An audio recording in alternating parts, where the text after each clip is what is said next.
Cipsatrade. En nombre del corporativo Cipsatrade, damos la bienvenida a nuestra distinguida audiencia de profesionales de la salud que esta noche nos acompaña. El doctor Juan Jacinto Tinajero es egresado de la Universidad Autónoma Metropolitana. Posteriormente se especializó en cirugía general en la Universidad Nacional Autónoma de México, donde además realizó un doctorado en ciencias biomédicas.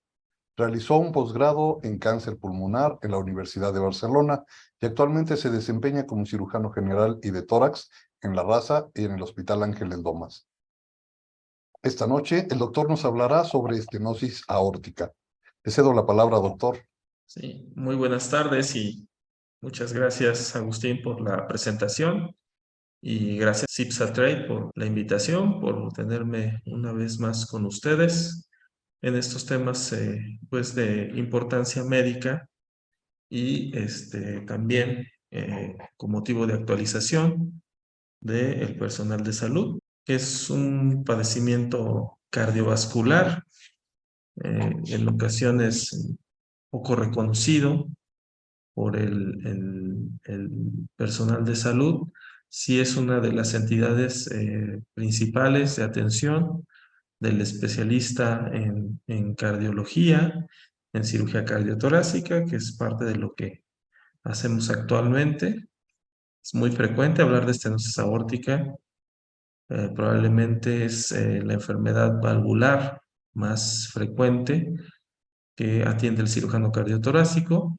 Pero cuando salimos del área de la cardiología, realmente hablar de una estenosis aórtica pues deja muchas dudas sobre qué es, los conceptos, cuáles son el cuadro clínico, cómo es el tratamiento, etcétera, ¿no? Y es la intención del día de hoy, hacer una charla breve para conocer principalmente de qué estamos hablando cuando se menciona el término de estenosis aórtica.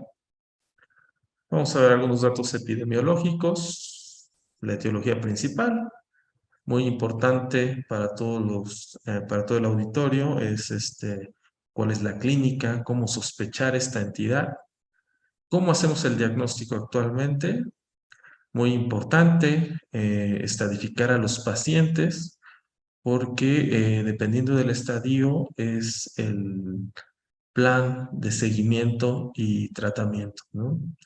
Entonces, como en otras entidades, aquí es bien importante tener clasificados a los pacientes con la intención de saber cómo les vamos a dar seguimiento y de manera oportuna cuándo y cómo los vamos a tratar. Bien, ¿qué es la estenosis aórtica? Pues la estenosis aórtica es una obstrucción del tracto de salida del ventrículo izquierdo. Recordemos un poquito de la fisiología.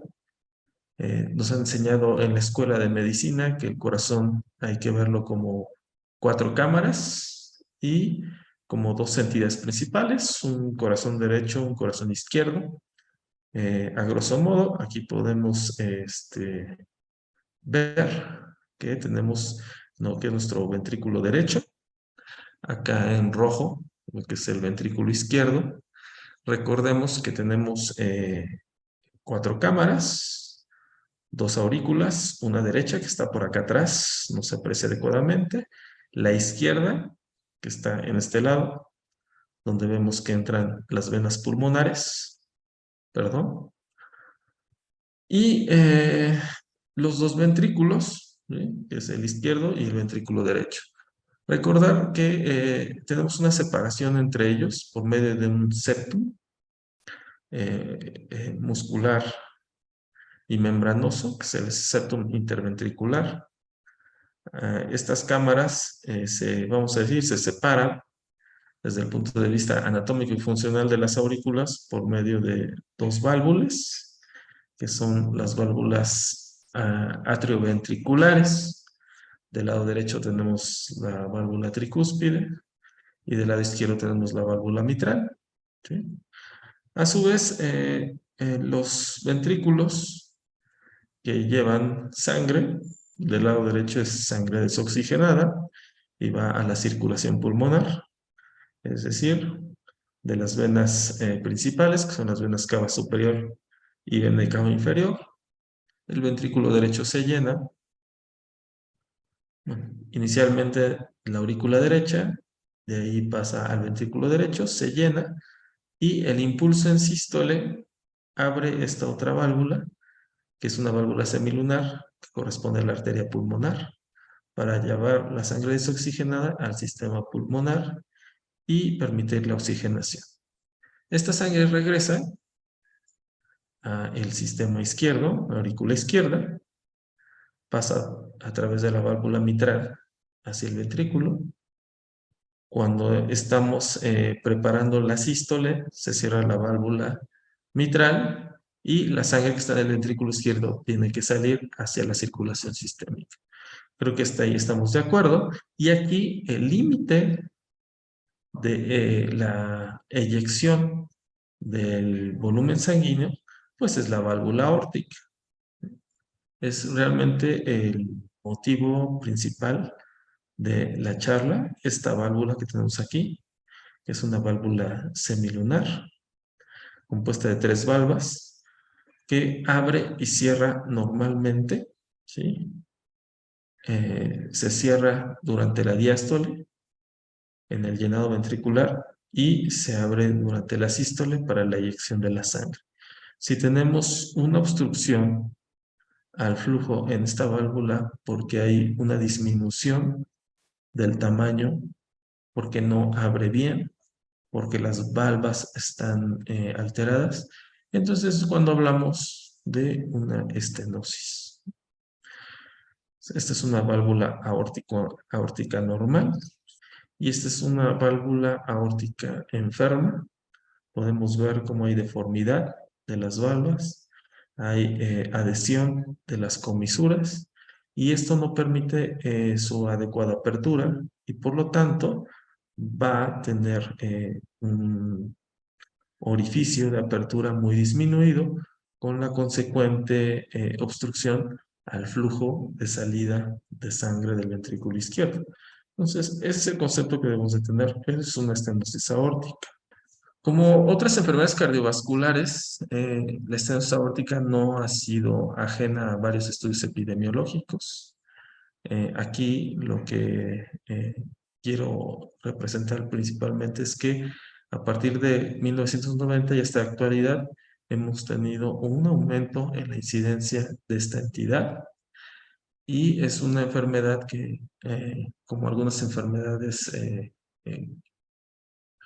crónicas de otro tipo, metabólicas e incluso algunas infecciosas, pues no discrimina en el estatus socioeconómico, ¿no? Es una enfermedad de todos.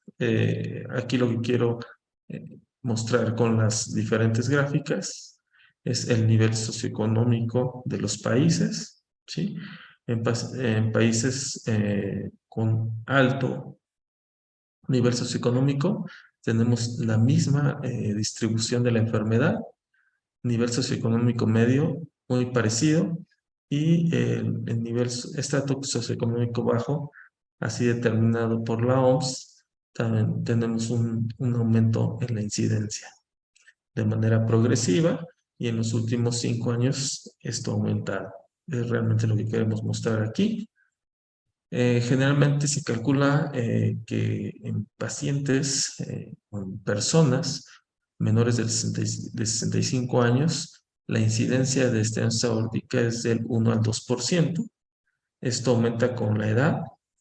La estenosis aórtica es una enfermedad degenerativa, como vamos a ver más adelante, y está relacionada sobre todo la progresión directamente con la edad. Es la única variable, la edad, que prácticamente ha demostrado relacionarse de manera directa con la progresión. Entonces, a los 75 años, en pacientes mayores de 75 años, la incidencia es hasta del 12%. Y a partir de esta edad, la gente que tenía un problema inicial a nivel de su válvula aórtica, vamos a ver cómo empieza el problema, que generalmente es como una esclerosis, progresa a la calcificación y la estenosis a partir de los 65 años a un ritmo del 5% por año. Como mencioné, la esclerosis aórtica es la entidad precursora. Se encuentra en pacientes mayores de 50 años en un 10% y, como mencioné, con la edad vemos un aumento exponencial en la incidencia hasta 40%. ¿Ok?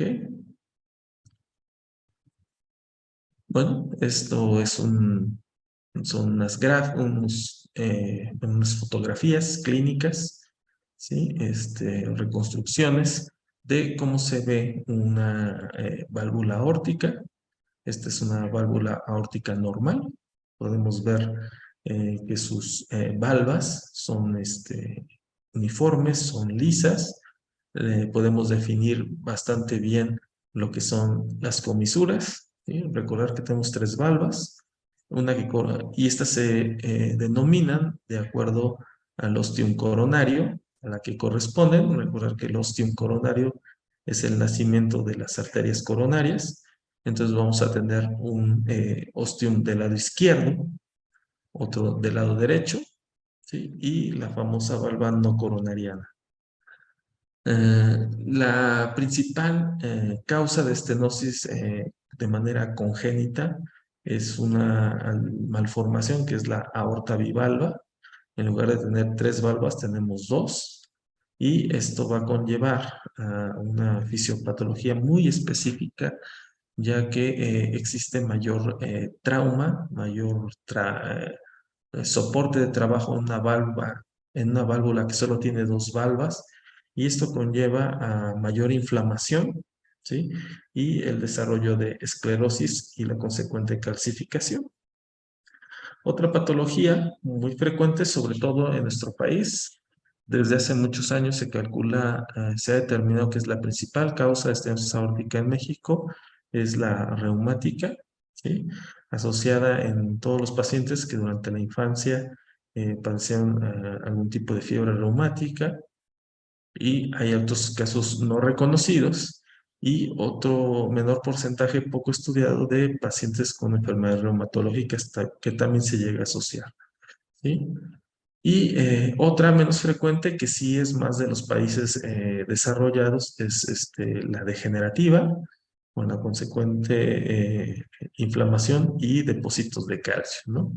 Entonces, vean aquí, todos estos nódulos son nódulos de calcio que están sobre la valva, ¿sí? Y acortan las valvas, las deforman y favorecen fusión de las comisuras. Esto no permite una adecuada apertura de la válvula, y entonces, en lugar de tener un orificio efectivo, ¿sí?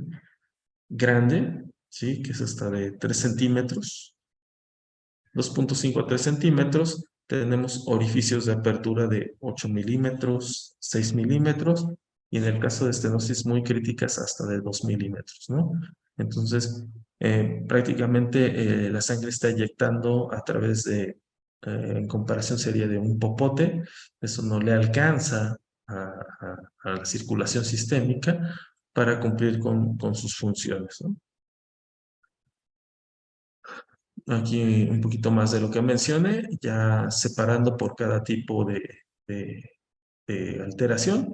Por ejemplo, en la eh, causa congénita, que es la aorta bivalva, es la principal causa en menores de pacientes operados por estenosis aórtica, menores de 50 años.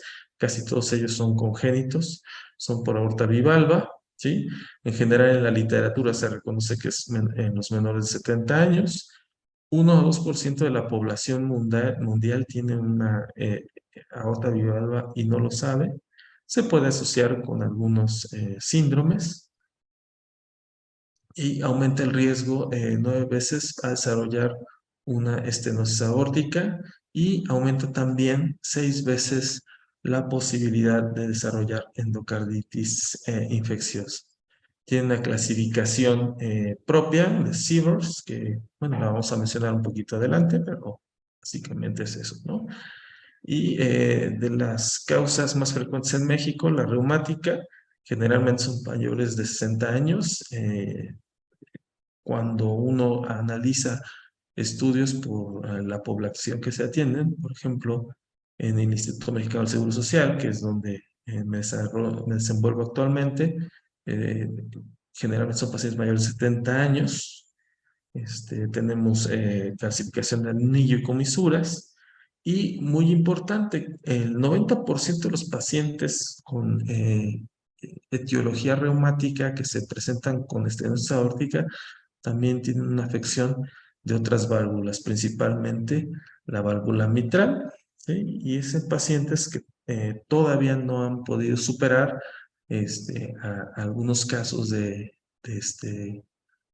o tenemos mucho antecedente de pacientes afectados por fiebre reumática, ¿no?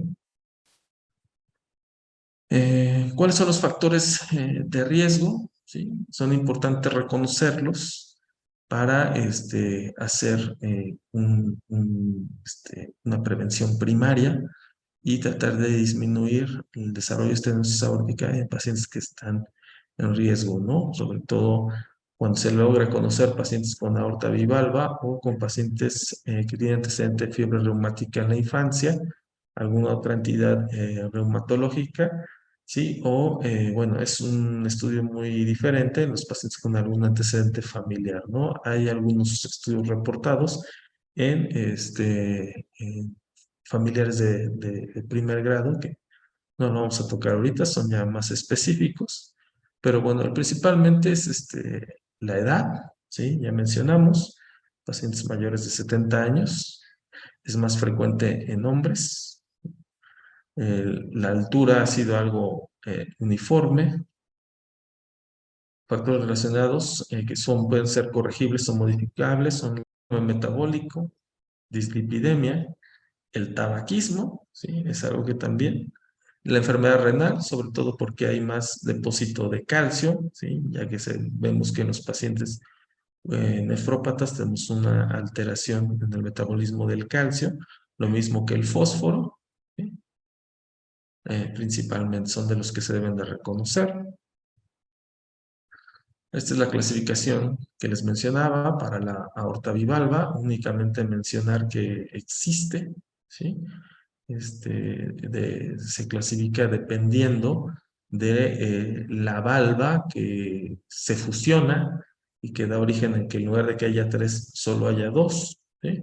Pero realmente esto desde el punto de vista práctico no es realmente no es tan importante. Aquí yo creo que algo que nos deja más la diapositiva es ver en una válvula aórtica normal cómo abre, ¿sí? Que es en la extrema de la izquierda. Este es un orificio, un área valvular aórtica efectiva normal. Cómo cierra. Y en el caso de una válvula aórtica bicúspide o bivalva, ¿sí? Cómo hay una distorsión en el orificio de apertura, que es más circular, no es trigonal, y esto, vamos a ver, a la larga lleva a una alteración a nivel de la raíz aórtica, que es lo que vemos aquí. Una válvula aórtica que no abre bien, ¿sí? Normalmente en una valva trivalva, esta es la raíz aórtica. Piensen que aquí está la válvula aórtica, esta es la raíz aórtica con su unión sinotubular, la aorta ascendente, el callado y tenemos los troncos, ¿no? Los troncos principales. En el caso de una aorta bivalva que no abre de manera adecuada, entonces aquí el jet de eyección, es decir, cómo expulsa la sangre, el ventrículo es de manera uniforme, entonces va por toda la raíz.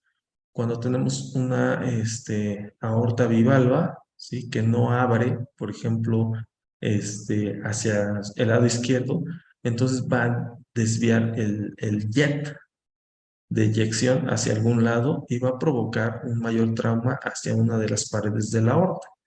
Esto puede desarrollar a mediano o largo plazo dilataciones aneurismáticas o aneurismas de la raíz aórtica, ¿no? Es otra parte de la fisiopatología cuando tenemos algún tipo de estenosis, sobre todo en aorta bivalva, pero también se puede presentar con cualquier tipo de estenosis que causen esta desviación en el jet de eyección hacia alguna de las paredes de la aorta. Muy bien, entonces ahora en cuanto al cuadro clínico,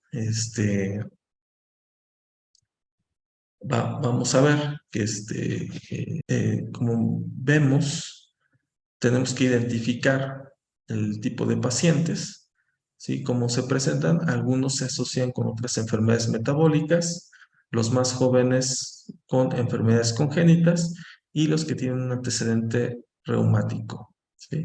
Otros causas o formas de presentación como grupo de pacientes poco frecuentes son alteraciones metabólicas, antecedente de radiación mediastina, también puede llegar a suceder, ¿sí? Principalmente.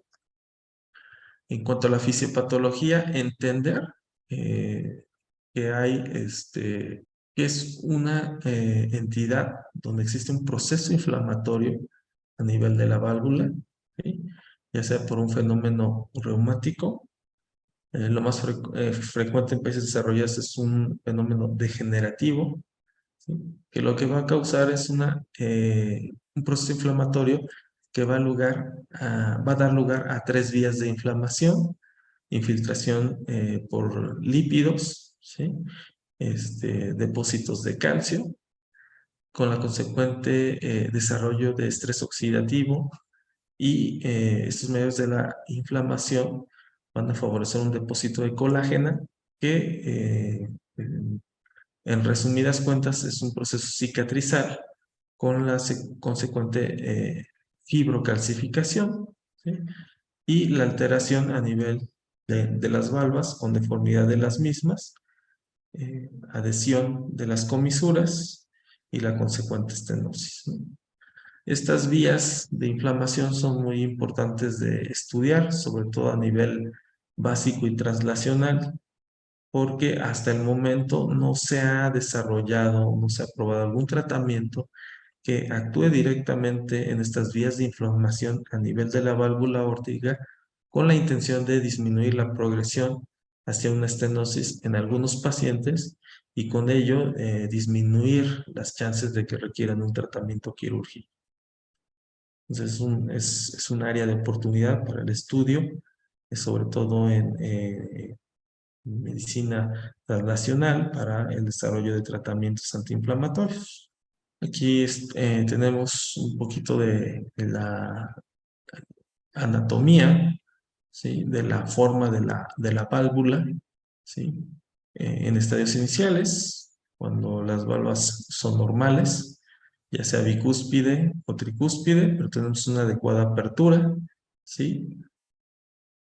Cuando hay enfermedad, ¿sí? Cuando empieza la inflamación, vean cómo inician los depósitos, sobre todo de lípidos. Luego estos se calcifican y empiezan a dar lugar a lo que es el estrés oxidativo, ¿sí? Todos los mediadores de inflamación.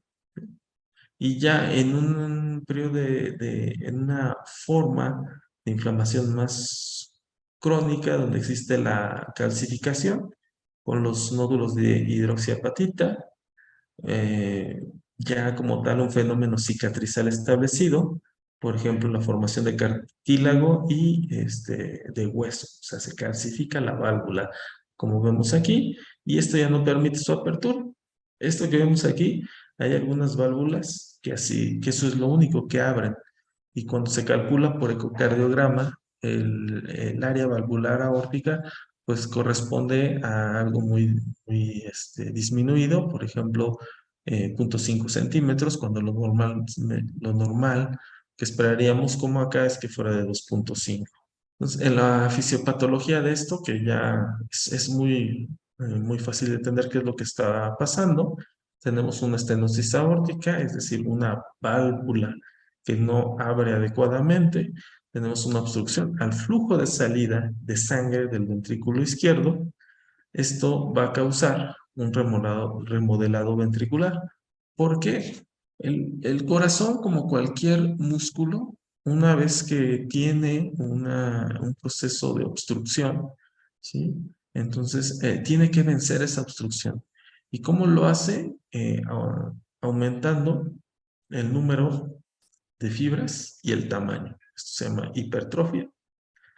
Este proceso de hipertrofia, si continúa debido al estrés que tiene el músculo para vencer la obstrucción, va a llevar al depósito de mediadores de la inflamación a nivel del miocardio, lo cual causa una fibrosis. En la hipertrofia, el tamaño del músculo cardíaco aumenta y por lo tanto las necesidades de irrigación, que en este caso es por el sistema coronario, con lo cual bueno, puede llegar a haber isquemia, ya que no se cumplen las necesidades por el aumento de la masa muscular, y a su vez el tamaño de las fibras y de la masa muscular dan obstrucción o pueden dar obstrucción al sistema coronario con la consecuente isquemia por igual, ¿sí? Estos fenómenos causan una disfunción tanto diastólica como sistólica del ventrículo izquierdo. ¿Eso qué quiere decir? Bueno, no se relaja adecuadamente y no se contrae adecuadamente por este fenómeno, este círculo vicioso que se da una vez que tenemos obstrucción a la salida del flujo del ventrículo izquierdo, ¿no? Ahora, por otra parte, ¿qué pasa? Si la sangre no se eyecta, no sale adecuadamente del ventrículo izquierdo, puede haber un edema pulmonar.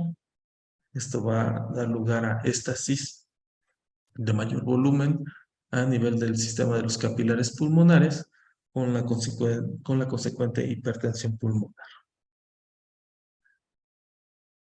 Es un poquito para mostrar qué es lo que pasa. Ya les mandaré con calma si gustan la presentación para que con detenimiento vean lo que está pasando a nivel del miocardio, ¿sí? Y en los estudios histopatológicos, como vemos un miocardio infiltrado por estos lípidos y calcificación de ellos mismos. Algo muy importante, que es lo que presenta esta gráfica, vamos a ver que un porcentaje de los pacientes muy importante de manera inicial son asintomáticos, ¿sí? No tenemos a veces un buen conocimiento de cuándo inicia el problema. Desafortunadamente vemos a los pacientes cuando ya están sintomáticos, que ya demuestran la enfermedad. ¿Qué es lo que pasa? Un paciente puede tener una estenosis aórtica, es decir, alguien que se haga un ecocardiograma por alguna razón y que le detecten una estenosis a nivel de la válvula aórtica. El médico le puede decir, oye, te cansas, tienes dolor, te has desmayado. El paciente puede decir, no, yo corro 5 kilómetros, yo voy en bicicleta, hago todas mis actividades y pues, no tengo ningún síntoma. Es más, no creo que estar enfermo, ¿no? ¿No? Entonces, bueno, sí, tienes una estenosis aórtica. Y bueno, mientras estás asintomático, pues bueno, el riesgo de que algo te pase es bajo, ¿no? Podemos ver aquí el porcentaje de sobrevida en el periodo latente, es decir, ya hay estenosis, pero el paciente está sintomático. ¿Ok? Tenemos que seguirlo, no nos preocupamos. Pero ¿qué pasa cuando el paciente inicia con síntomas? Puede ser que tenga una estenosis por una aorta bivalva y tenga un inicio de su fisiopatología a la edad de 40 años y a la edad de 60 empieza con síntomas. Los síntomas principales, ¿sí? Angina, disnea y síncope. ¿Qué pasa aquí? Una vez que se desarrollan síntomas, ¿sí? La posibilidad de muerte, ¿sí? Aumenta de manera exponencial. Aquí lo que vemos es que se cae la sobrevida. Una vez que el paciente tiene síntomas, si no se atiende, si no se opera, la sobrevida, ¿sí? A los 2 años se pierde en un 50%. Y a los 3 años, la gran mayoría puede fallecer. De ahí la importancia del diagnóstico oportuno de estos pacientes. Esto es un poquito lo que mencioné en el anterior. Desafortunadamente son estudios post-mortem, muy dolorosos estos estudios que se tuvieron que hacer, pero que fueron los que levantaron conciencia de cuál es lo importante del seguimiento y tratamiento de los pacientes con estenosis aórtica. En resumen, en el periodo latente, ¿sí?, ni los operamos porque el riesgo de muerte súbita o de muerte no equipara al de alguna intervención, pero una vez que el paciente está sintomático, sin duda algo tenemos que hacer.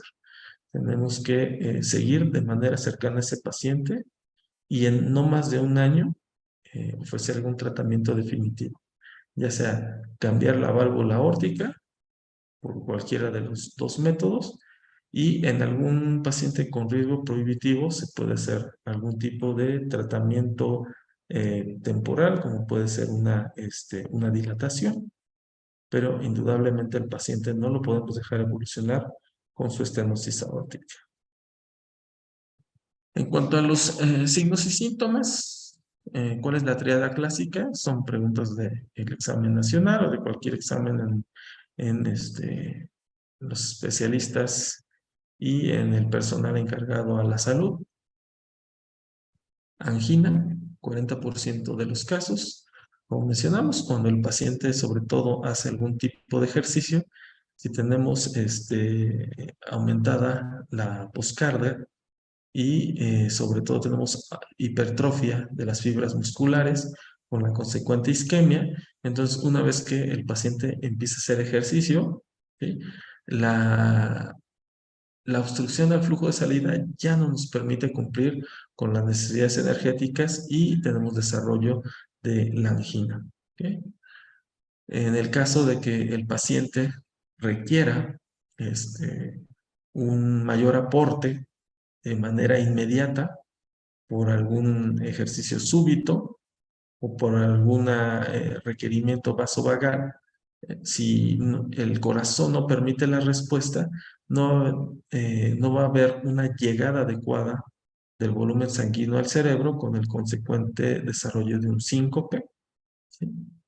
Y como mencionamos, si esto es progresivo, el corazón empieza a hipertrofiarse, se empieza a infiltrar por tejido inflamatorio, causa fibrosis y puede llegar a dilatarse, ¿no? La dilatación ya es un estadio, vamos a decir, final a nivel de la función miocárdica, lo cual lleva a una insuficiencia cardíaca terminal, donde el paciente ya ni aunque se opere puede ser recuperable, ¿no? Pues todos los pacientes tienen angina, síncope, disnea y tienen una disminución en la clasificación funcional. La que más se utiliza en cardiología es la de la New York Heart Association. Entonces, generalmente todos los pacientes, bueno, están en 1 o 2. Cuando desarrollan síntomas, la clase funcional cae a 3 o hasta 4. La disnea, como mencioné, es el de los síntomas más comunes o el más común, 70%. ¿Sí? La angina es el tercer síntoma, hasta el 40%. Síncope es menos frecuente. Importante, en los pacientes sintomáticos, la muerte súbita se llega a presentar hasta el 3% de los pacientes con estenosis aórtica al año. Es muy interesante porque hay pacientes que no se estudian, que no están diagnosticados y fallecen por muerte súbita, y muchos son diagnosticados como infarto agudo al miocardio, ¿no? Y a veces no fue realmente un infarto, pudo haberse una estenosis aórtica crítica que no estaba diagnosticada y que el paciente desarrolló la muerte súbita, ¿no? Algunos pacientes tienen sangrado digestivo bajo por alguna malformación concomitante o por alteraciones de la hemostasia, sobre todo a nivel del factor de von Willebrand. Cuando esto sucede, se desarrolla un síndrome, que es el síndrome de Haydn, ¿sí? Y se desarrolla sobre todo con estenosis severa. En cuanto a la exploración física, es clásico encontrar un soplo sistólico eyectivo que se irradia el cuello, sobre todo a nivel del segundo espacio intercostal, ¿sí?, en el foco aórtico, ¿sí? Podemos detectar un pulso retardado, amplio, el famoso pulso parvus et tardus, que es el pulso periférico disminuido y tardío, ¿sí? Y tanto el soplo como el pulso de este tipo pueden estar ausentes, sobre todo en pacientes que tienen baja reserva contráctil, menor fracción de eyección del ventrículo izquierdo. Entonces, esto es física pura, ¿no? Muy fácil de entender. Si la bomba muscular ya no tiene fuerza, ya no tiene capacidad de eyección, entonces no va a generar gradientes, no va a generar un pulso, ¿sí? Pero no es tanto porque el paciente no tenga estenosis, al contrario, puede ser grave porque el paciente ya no tiene una reserva cardíaca, ya que no fue atendido de manera oportuna. En cuanto al diagnóstico, actualmente el estándar de oro y vamos a decir, el estudio que es de fácil acceso, que lo tienen casi todos los hospitales, es un ecocardiograma transtorácico, ¿sí? En sus diferentes proyecciones. El cateterismo es raramente utilizado.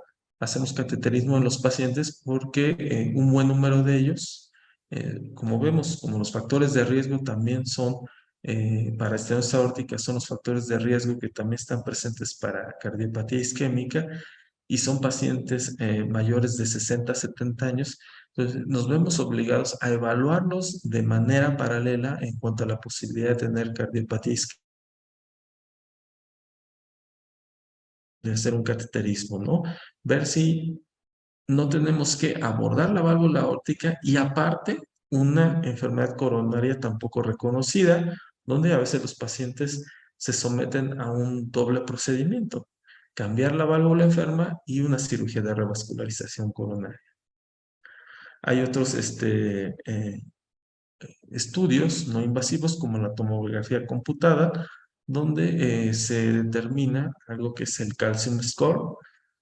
Para que se entienda más sencillo, se hace un cálculo de los depósitos de calcio a nivel de la válvula y se toma una medida, la cual ya conocemos que está relacionada con el área valvular aórtica calculada y se puede determinar qué tan cerrada, qué tan estenótica está la válvula. Este es un ecocardiograma, ¿sí? Un eje largo. Es las ventanas donde podemos ver aquí, esta es nuestra válvula aórtica. Normalmente no se debería de ver todo esto blanquecino, ¿sí? Esto es calcio y con una apertura mínima, ¿sí? Podemos ver aquí solo una rayita de apertura en lugar de tener una apertura normal a nivel de nuestra válvula aórtica. Esta es otra ventana donde podemos ver la aorta y aquí tenemos nuestra válvula aórtica con una calcificación de las valvas y una ausencia de falta de apertura adecuada a este nivel. Lo mismo se pueden calcular con ecocardiograma otras mediciones, que es la velocidad del flujo de salida de la sangre del ventrículo izquierdo, que es la velocidad máxima, que es una de las mediciones que nos ayuda a determinar qué tan cerrado está nuestra válvula aórtica y que nos puede estadificar la gravedad de la estenosis, ¿no? Entonces, este paciente, por ejemplo, aquí se calcula un Vmax de 90, el cual es bastante elevado. Y estos son los parámetros que se utilizan principalmente en el ecocardiograma para evaluar el grado de estenosis, clasificar a nuestros pacientes y pensar de manera oportuna cuál de ellos se debe de operar, ¿sí? Entonces tenemos una estenosis leve, moderada y una estenosis grave o severa, ¿no? Esto es un anglicismo, sería grave, pero bueno, en cardiología aquí, sobre todo en nuestro país, se sigue utilizando como severa, ¿no? ¿Cuáles son las mediciones? Bueno, siempre ver la anatomía de la válvula, La velocidad pico, ¿sí? Lo normal es menor de 2 metros sobre segundo, de 2 a 2,9 es moderada, es leve, perdón, moderada es de 3 a 3,9 y mayor de 4 metros por segundo es grave, es severa, ¿no? El gradiente medio, lo normal es que sea menor de 20. En los casos graves, el gradiente es mayor de 40. El caso del ecocardiograma que vimos previamente se calculó en 90, es decir, esa paciente tiene una estenosis muy, muy grave. Otro importante es el área valvular aórtica. ¿Sí? Como mencionabas, lo normal es de 2,5. En una estenosis leve, el área valvular es mayor de 1,5, moderada de 1 a 1,5, y en los casos graves es una área valvular aórtica menor de 1 centímetro. Como les mencionaba, a veces operamos pacientes con áreas valvulares muy disminuidas, de 0,2, 0,3 centímetros, los cuales pues prácticamente los pacientes ya están muy limitados y urge operarlos, ¿no? Lo del Calcium Score que les mencionaba es un estudio que se hace por medio de tomografía computada, que es útil para el seguimiento y es útil para guiar la toma de decisiones en algunos pacientes muy específicos. Como mencionaba, pues se hace una tomografía a nivel del corazón, se focaliza lo que es la válvula aórtica y se mide la cantidad de calcio que está depositado a este nivel y se toma una medición estándar que la correlacionamos, ¿sí? El calcium score se correlaciona directamente con la velocidad máxima, con el gradiente medio y con el área valvular aórtica.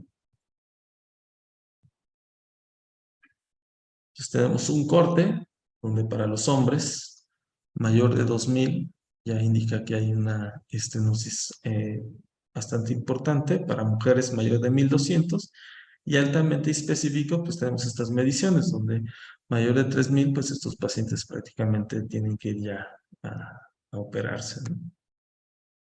Como les mencionaba, algo muy importante, una vez que ya tenemos diagnosticado a nuestros pacientes, recapitulando un poco, piensen en un paciente que llegó a urgencias porque se desmayó, un 5.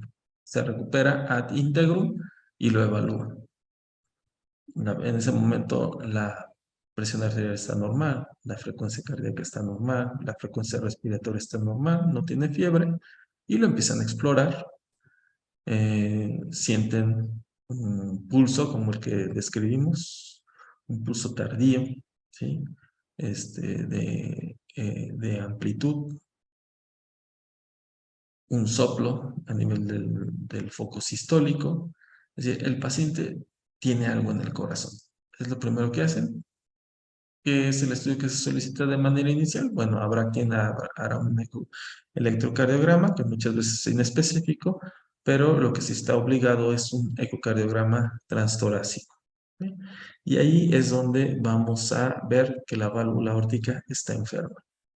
Nos van a decir, doctores, médicos, enfermeras, compañeros, personal de la salud, el paciente tiene una estenosis aórtica. ¿Qué sigue? Pues tenemos que clasificarlo. Y de acuerdo a la presencia o no de síntomas, es una clasificación. Y dependiendo del grado de afectación de la válvula, que lo determinamos con las mediciones que vimos del ecocardiograma, entonces podemos ver si es leve, moderado o severo. Y de ahí viene la clasificación, ¿sí?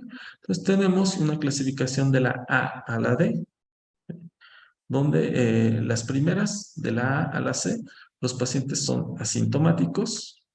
En la clasificación D, por definición, son pacientes con algún síntoma, ¿sí? Entonces, y aquí se desglosan. Estas diapositivas las pueden estudiar con calma. En general, los primeros estadios pueden tener una área valvular. Ya mencionamos que lo normal es dependiendo de la literatura, en pacientes mexicanos, 2,5 a 3 centímetros de área valvular. La velocidad máxima debe ser menor a 2 metros sobre segundo. Y dependiendo del estadio, por ejemplo, el estadio A, que es asintomático, la anatomía valvular, por ejemplo, puede ser una válvula bicúspide. Tiene una Vmax menor, la velocidad máxima menor de 2 metros sobre segundo.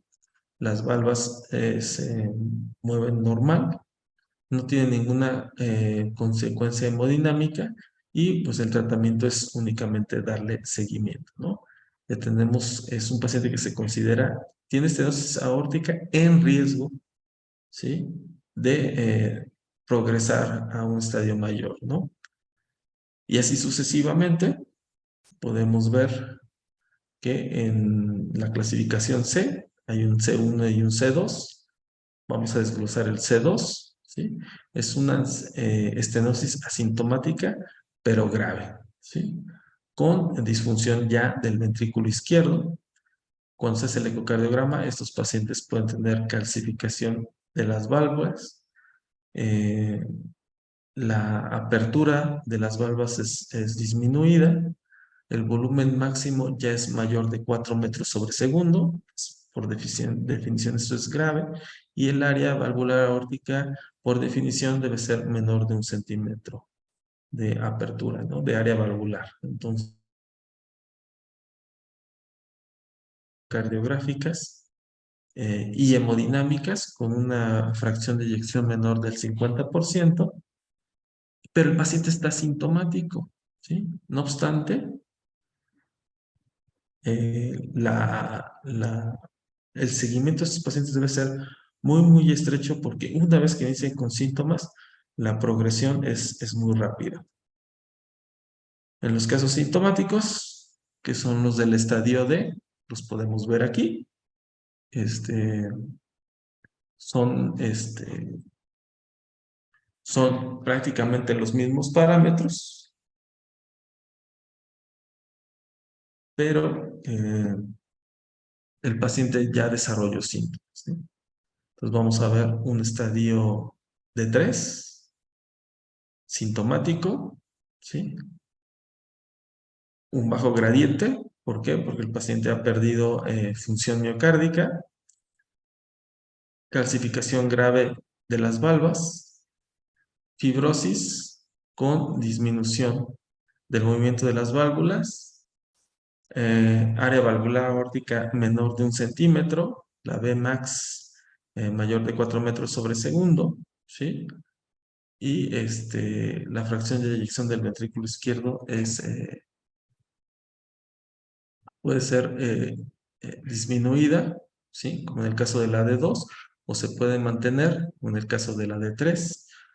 Estos pacientes ya son un poquito de conceptos más específicos, sobre todo para determinar qué tipo de tratamiento le vamos a hacer al paciente, cuándo lo tenemos que operar, o bien si se requiere un estudio adicional para ver la funcionalidad del miocardio y ver si vale la pena hacer el reemplazo de la válvula o ya no, por ejemplo, ¿no? Esto no lo vamos a repasar ahorita por razones de tiempo, se los enviaré ya si tienen alguna duda, porque son conceptos ya más específicos, lo podemos ver, ¿no?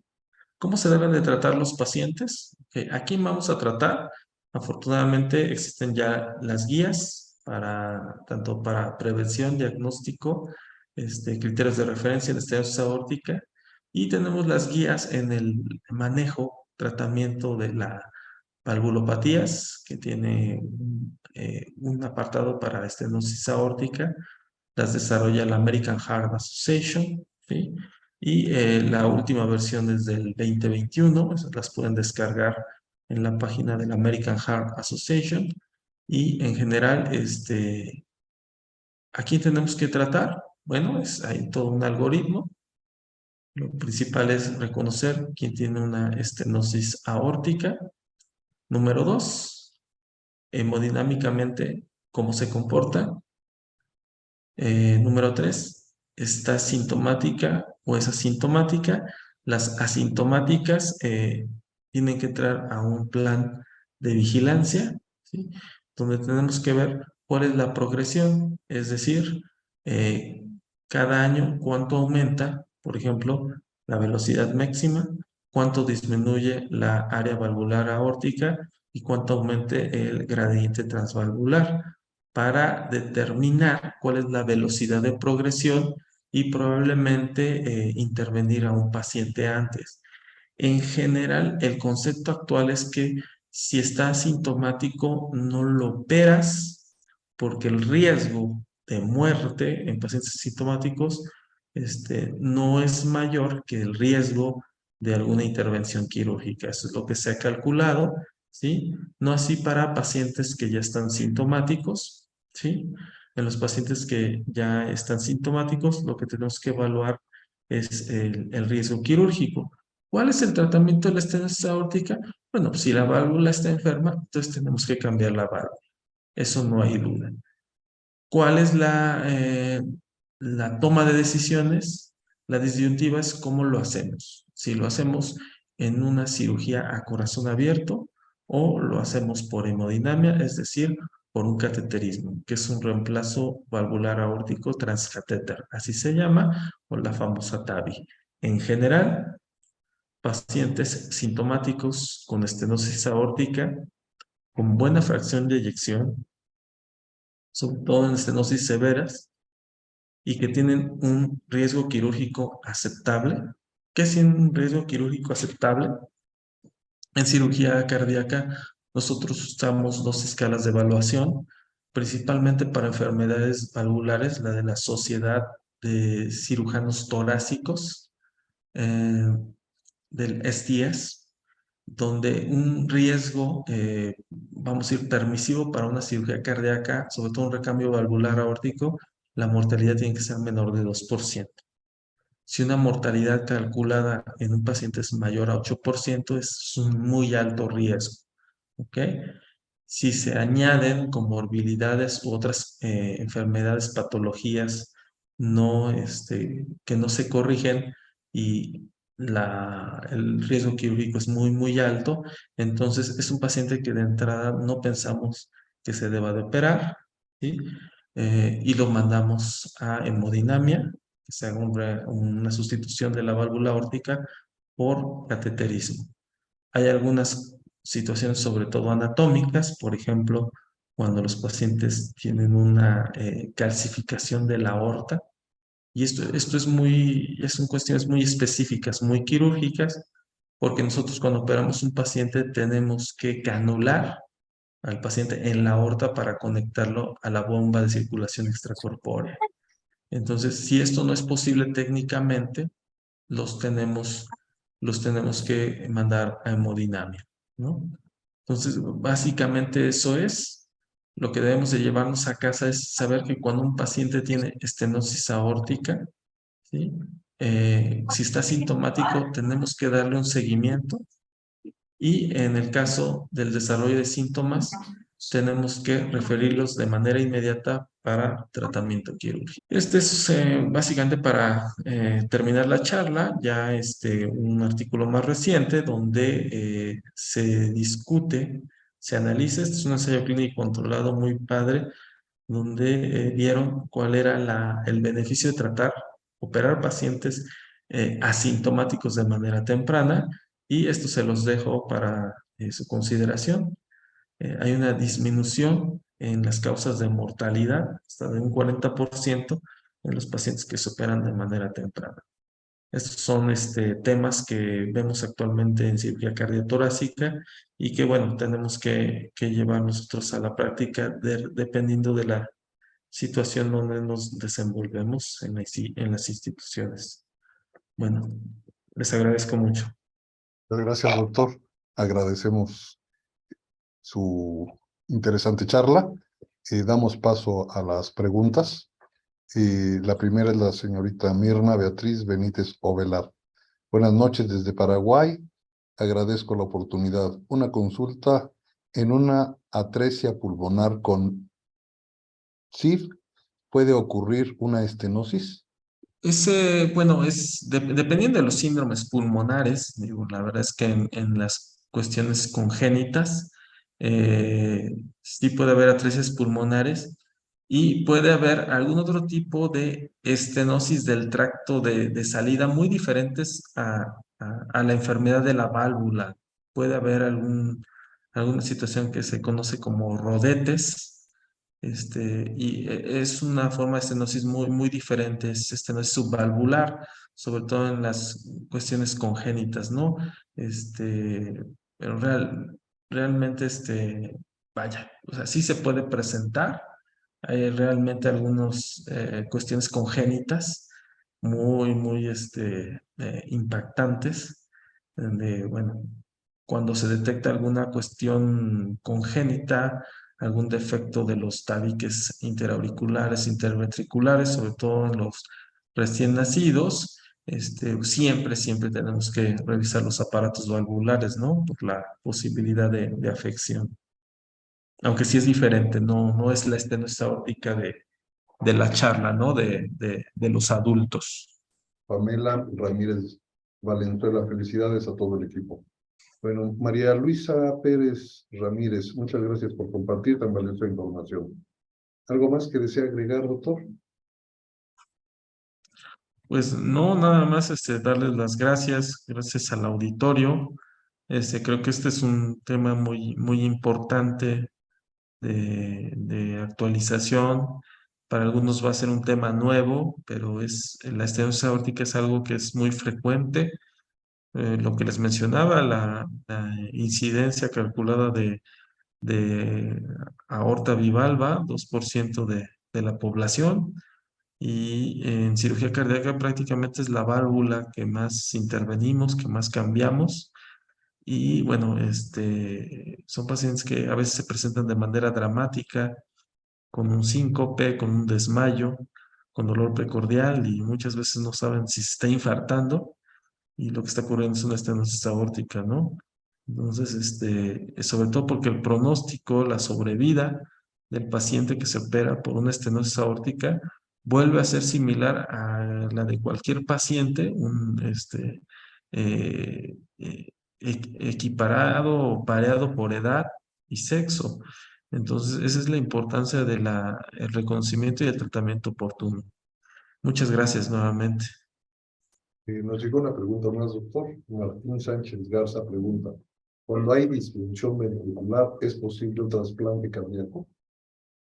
Claro que sí, así es. O sea, tenemos pacientes que nunca se atendieron por estenosis aórtica y llegan ya no con hipertrofia, sino con dilatación del ventrículo izquierdo, con una insuficiencia cardíaca ya muy establecida, donde podemos calcular realmente que si el paciente puede mejorar una vez cambiada la válvula, pero si no es así, en general los mandamos nosotros a la clínica de dilatados, bueno, en el Centro Médico Nacional La Raza.